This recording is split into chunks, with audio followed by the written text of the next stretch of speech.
Hi, my name's Wendy Davis. And, I'm concerned about my 2-year-old who is very slow in talking. And so we're here just to discuss this with Dr. Annie.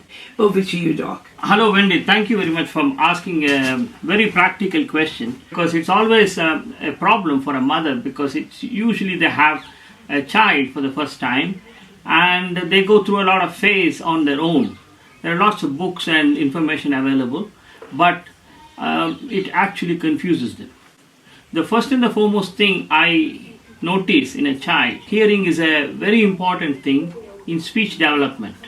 What happens is, if the child doesn't hear words spoken very clearly, then they do not form that kind of a word.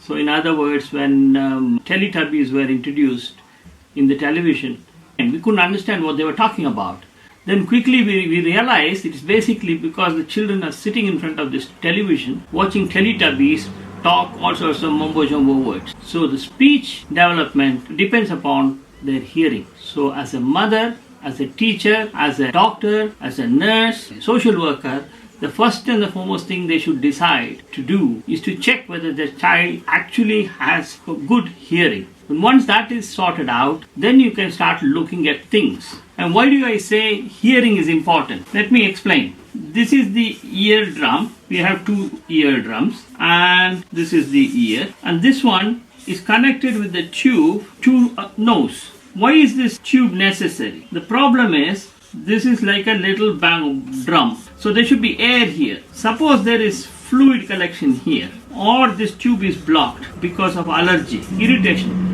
So it accumulates fluid. So there is water here filling it up behind the eardrum. So whatever the child hears is not passed on to the nerves, and it can't go into the brain. So they hear abnormal sounds. It will be muffled. It's like whatever you say, child can't understand. They can pick up certain frequencies. When that happens, they might say a few words, but they can't construct a sentence. The first and the foremost thing I would do is to see whether there is a blockage of the nostrils, which is usually easily identified because the child usually speaks through the nose. And they talk like this, as if the nose is blocked. And you can mimic it.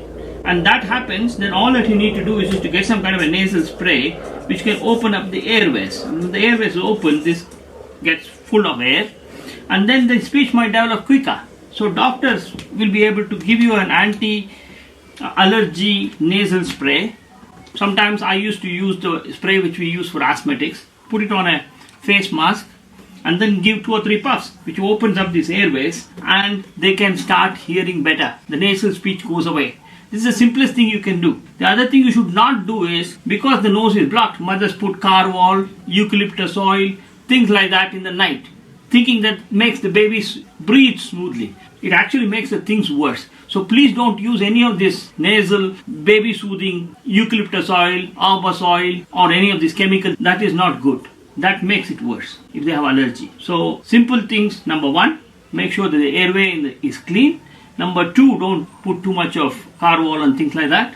You can humidify air in the house, just run a kettle. And the other thing is, if this does not improve, then you probably will need to get a hearing check done first before you refer them to speech therapist. This is basically a conductive defect, and it's not a neurological deficiency. In other words, the nerve conduction is okay, whereas the air conduction, where air is displaced with glue or fluid inside. If you do that, this will probably solve 60% of the problem. Okay? Okay, doctor. Thank you so much. Thank you. It was very clear, very simple.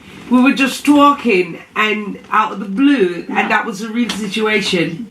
Simple, whereas most mothers just thinking something is wrong. But of course, delaying it could cause more problems. Absolutely. Having these real life discussions are so important, because see, I can actually talk about this now, why I did it and how I ended up sharing this with you as a new mother. That wasn't where I was going, but you see, God have a way leading you to where you need to be.